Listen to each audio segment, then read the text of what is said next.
Hello and welcome students. Previous lectures में आप पढ़ चुके हैं कूलम्ब्स लॉ का वेक्टर रिप्रेजेंटेशन और सुपरपोजिशन प्रिंसिपल, कूलम्ब का नियम, उसका सदिश निरूपण और साथ में अध्यारोपण का सिद्धांत। ये एक छोटा सा वीडियो लेक्चर है कूलम्ब्स लॉ से रिलेटेड जो भी इंपॉर्टेंट पॉइंट्स है उनको समझने के लिए। कूलम्ब का जो नियम है वो उनके बीच में जो फोर्स लगता है दो आवेशों के बीच में, कूलम्ब फोर्स जो लगता है जिसे हम स्थिर विद्युत बल यानी कि इलेक्ट्रोस्टैटिक फोर्स कहते हैं, उससे संबंधित कुछ पॉइंट्स आपको ध्यान रखने हैं। वेरी इजी कॉन्सेप्ट है। सबसे पहला पॉइंट ये जो कि मैंने आपको ड्यूरिंग लेक्चर भी समझाया था कि दो आवेशों के बीच में, दो चार्जेस के बीच में कूलम्ब फोर्स कब काम करेगा, जब दोनों चार्ज जो है वो क्या होंगे, स्थिर होंगे। Static charge and point charge, यहां पे आप देख सकते हैं पॉइंट एंड स्टैटिक चार्ज, बिंदु व स्थिर आवेश। तो दो आवेशों के बीच में स्टैटिक चार्ज होने पर ही, यानी स्थिर आवेश होने पर, क्यों? क्योंकि अगर आवेश गति करते हैं तो गतिशील आवेश जो है वो चुंबकीय क्षेत्र का निर्माण भी करता है, मैग्नेटिक फील्ड भी बनाता है, जबकि स्थिर जो आवेश है, जो रेस्ट चार्ज है, वो केवल और केवल इलेक्ट्रिक फील्ड बनाता है, जिसके बारे में हम नेक्स्ट लेक्चर में चर्चा करेंगे। इलेक्ट्रिक फील्ड क्या होता है, ठीक है। तो अगर कोई आवेश स्थिर है तो केवल इलेक्ट्रिक फील्ड बनाएगा, तो वहां इलेक्ट्रिक फोर्स लग रहा है। लेकिन अगर वो गति करने लग गया तो वो इलेक्ट्रिक के साथ साथ में मैग्नेटिक फील्ड भी जनरेट करेगा, चुंबकीय क्षेत्र भी उत्पन्न करेगा, तो उसके साथ फिर चुंबकीय बल भी जो है वो कार्य करेगा। इसलिए स्थिर आवेशों पर ही ये एप्लीकेबल है। दूसरा है कि जो कूलम्ब फोर्स है ये फॉलो करता है Newton's third law of motion को, यानी न्यूटन का जो तीसरा नियम है उसको फॉलो करता है। न्यूटन का जो तीसरा नियम है वो है एक्शन रिएक्शन लॉ, यानी क्रिया प्रतिक्रिया। तो ये आपने 11वीं के अंदर पढ़ा है, क्रिया प्रतिक्रिया यानी कि जो एक्शन रिएक्शन लॉ है कि अगर यानी प्रत्येक क्रिया की एक विपरीत प्रतिक्रिया अपन मान सकते हैं कि हर एक एक्शन का एक अपोजिट रिएक्शन होता है।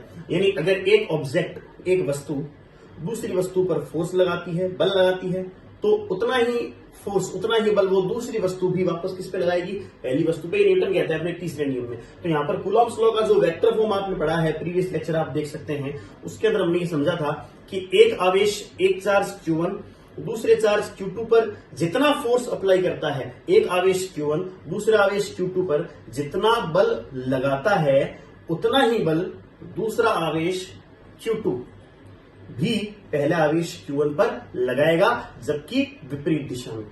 या तो जो Q1 और Q2 है वो दोनों एक दूसरे पर इस तरीके से बल लगाएंगे, ऑपोजिट है, और या दोनों एक दूसरे पर इस तरीके से बल लगाएंगे, ये भी दोनों क्या है, ऑपोजिट है। तो इसलिए ये न्यूटन्स थर्ड लॉ को क्या करेगा, फॉलो करेगा। तीसरा पॉइंट क्या है कि दो आवेशों के बीच में जो कूलम्ब का बल है वो कब लगेगा, जब दोनों आवेशों के बीच की दूरी 10 की पावर -15 मीटर से या उससे ज्यादा होगी। अगर 10 की पावर -15 मीटर से कम है, if separation between two charges Q1 and Q2 is less than 10 10 power -15 metre, in that case electrostatic force will not work between both charges. अगर दो आवेशों के बीच में जो दूरी है वो 10 की पावर -15 मीटर से कम है, तो उस स्थिति में वहां स्थिर विद्युत बल कार्य नहीं कर सकता है। तो ये डिस्टेंस का भी एक पॉइंट आपको ध्यान में रखना है। नेक्स्ट पॉइंट है ये कंजर्वेटिव फोर्स है। कंजर्वेटिव फोर्स का मतलब होता है संरक्षी बल। संरक्षी बल, संरक्षी बल क्या होता है कि अगर ऐसे बल जिनके द्वारा किया गया जो कार्य होता है वो पथ की लंबाई पे निर्भर ना करके केवल प्रारंभिक और अंतिम बिंदुओं की स्थिति पर ही निर्भर करता है ना।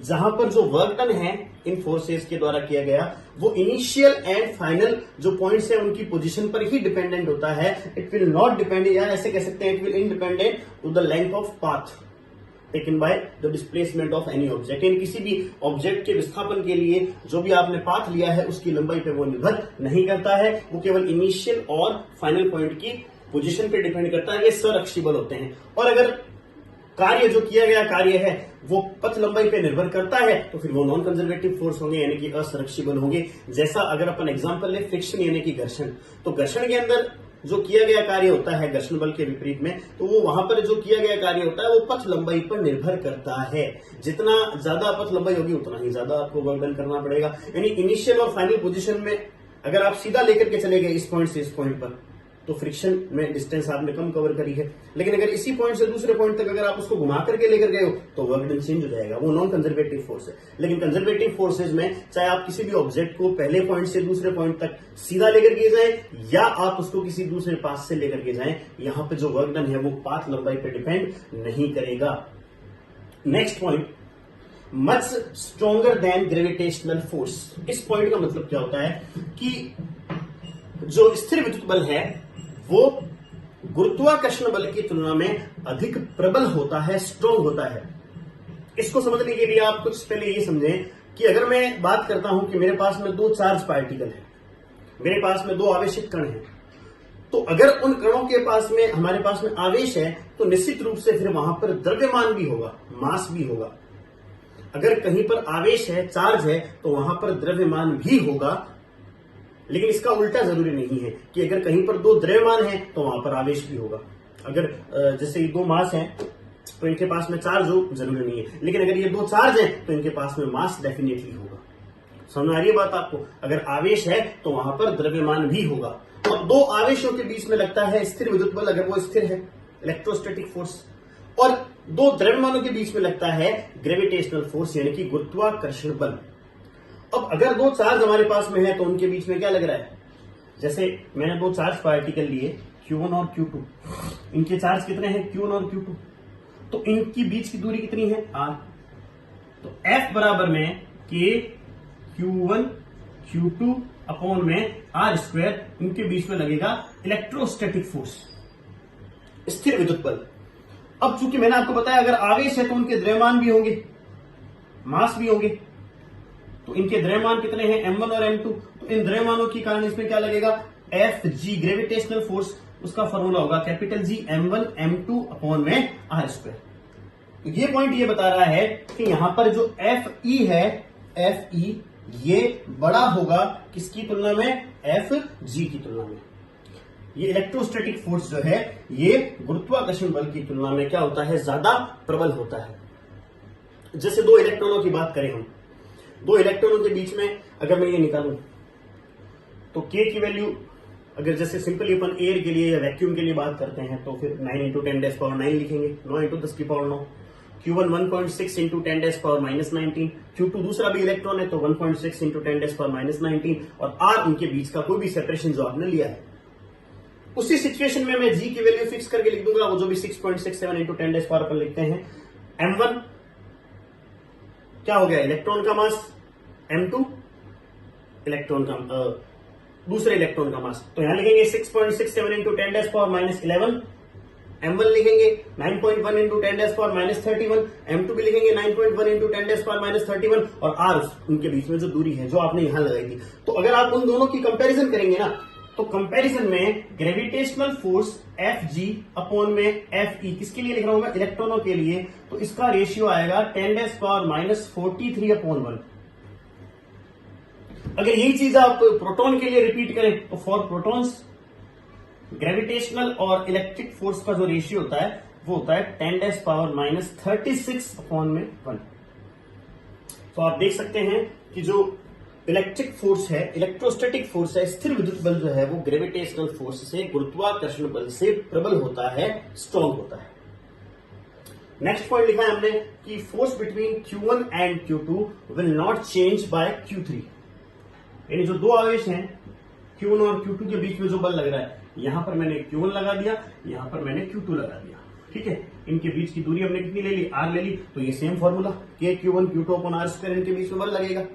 अब अगर मैं यहां पर कोई तीसरा चार्ज Q3 लाकर रख देता हूं तो उस Q3 को रख देने से Q1 और Q2 के बीच में जो बल लग रहा है, इनके बीच में जो स्थिर विद्युत बल लग रहा है वो अनचेंज्ड रहेगा, उस पर कोई प्रभाव नहीं पड़ेगा। क्यों? क्योंकि इनके बीच में लगने वाला बल फॉर्मूला क्या है? K। Q3 रखने पर भी K की वैल्यू वही है, Q1 भी वही है, Q2 भी वही है और R स्क्वायर भी। तो दो आवेशों के बीच में जो लगने वाला बल है वो Q1 और Q2 पे डिपेंड करता है और R पे डिपेंड करता है। और Q3 को रखने से ना तो Q1 चेंज होता है, ना Q2 चेंज होता है, ना R चेंज होता है। तीनों में से कोई भी चीज नहीं बदलेगी, इसलिए फोर्स भी नहीं बदलेगा। एंड द फाइनल पॉइंट हम जो पढ़ रहे हैं यहां पर, सेंट्रल फोर्स। ये सेंट्रल फोर्स को रिप्रेजेंट करता है, ये केंद्रीय बलों को निरूपित करता है। क्योंकि जो दो आवेश हैं Q1 और Q2, इनमें जो इनके बीच में जो फोर्स लगेगा वो उसकी जो डायरेक्शन है वो क्या होगी, देखिए यहां तो ये दोनों एक दूसरे को रिपेल करेंगे। अगर ये दोनों एक दूसरे को रिपेल करेंगे तो इस तरीके से उधर और उधर, और या फिर ये एक दूसरे को अट्रैक्ट करेंगे, आकर्षित करेंगे, तो इस तरीके से फोर्स लगेगा। तो कुल मिलाकर के दो आवेशों Q1 और Q2 के बीच में लगने वाला जो स्थिर विद्युत बल है वो दोनों आवेशों को मिलाने वाली जो रेखा है, उस रेखा यानी कि जो लाइन मिला रही है उस पर लगेगा, उसके अनुदिश लगेगा, उसके अलग लगेगा। तो ये सेंट्रल फोर्स को रिप्रेजेंट करता है, केंद्रीय बलों को निरूपित करता है। अगर आप इलेक्ट्रोस्टैटिक फोर्स की कंपैरिजन करें न्यूटन्स ग्रेविटेशनल फोर्स से, स्थिर विद्युत बल की तुलना करें न्यूटन के गुरुत्वाकर्षण बल से, तो एक तो तुलना मैं आपको बता ही चुका हूं कि ये गुरुत्वाकर्षण बल से ज्यादा होता है। अलग अलग पार्टिकल्स के लिए इसका रेशियो अलग अलग होता है, लेकिन ये ज्यादा होता है ग्रेविटेशनल फोर्स से। दूसरी बात, ग्रेविटेशनल फोर्स लगता है, गुरुत्वाकर्षण बल लगता है दो मासेज यानी कि दो द्रव्यमानों के बीच में, और ये लगता है दो आवेशों यानी कि चार्जेस के बीच में। ये भी आप पढ़ चुके हैं।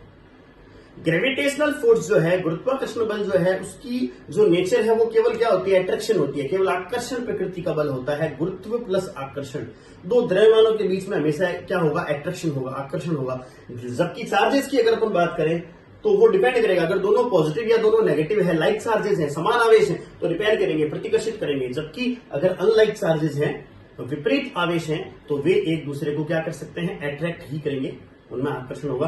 तो जो इलेक्ट्रोस्टैटिक फोर्स है, स्थिर विद्युत बल है, वो अट्रैक्शन और रिपल्सन दोनों हो सकता है। ओके, लेकिन ग्रेविटेशनल क्या होगा, केवल और केवल अट्रैक्शन, केवल और केवल क्या होगा, आकर्षण प्रकृति का ही होगा। ओके, ये रिलेटेड हो गया आपके कूलॉम्स लॉ से रिलेटेड जो भी पॉइंट है, ये हो गए। नेक्स्ट लेक्चर में हम डिस्कस करने वाले हैं एक मोस्ट इंपोर्टेंट कॉन्सेप्ट जो कि है इलेक्ट्रिक फील्ड यानी कि विद्युत क्षेत्र। उसके लिए नेक्स्ट लेक्चर से आप जुड़े रहें, अपडेट रहें।